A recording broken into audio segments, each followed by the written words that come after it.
अस्सलाम वालेकुम रहमतुल्लाहि तआला बरकातहू। बाबा जी पाक पढ़ लें। या रब्बी मुहम्मद सल्लल्लाहु अलैहि वसल्लम नहमद मुहम्मद सल्लल्लाहु अलैहि वसल्लम सल्लल्लाहु अलैहि वसल्लम या रसूलुल्लाह या हबीबुल्लाह सल्लल्लाहु अलैहि वसल्लम। मनकबत का दो शामिल करता हूँ, नजर फरमाएं। पूरा मुद्रा दोनों हाथों को फिजा में लगा कर कहते हैं रसूलुल्लाह, और बहुत आवाज से कहिए या रसूलुल्लाह। हाजिर करता हूँ, नजर फरमाएं।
सुभान अल्लाह।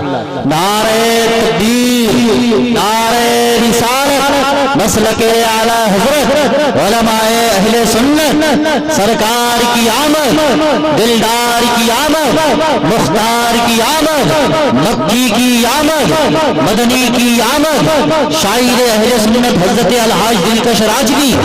नारे तकबीर, नारे रिसालत, नारे तकबीर, नारे तकबीर, नारे रिसालत, नारे रिसालत, मसलके आला हजरत जिंदाबाद, शायर मकबूले बारगाह रज़ा, अज़्ज़ानुल हिंद दिलकश राजवी जिंदाबाद, अलहाज दिलकश राजवी साहब कुबला, नारे तकबीर, नारे रिसालत, जश्न ईद मिलादुन नबी, सरकार की आमद, मरहबा, सरकार की आमद, मरहबा, मुख्तार की आमद, मरहबा, नारे तकबीर, नारे रिसालत, पूरा मेरा गुलाम को इंतजार में जमा कर दे या रसूल अल्लाह। हर पे लब पे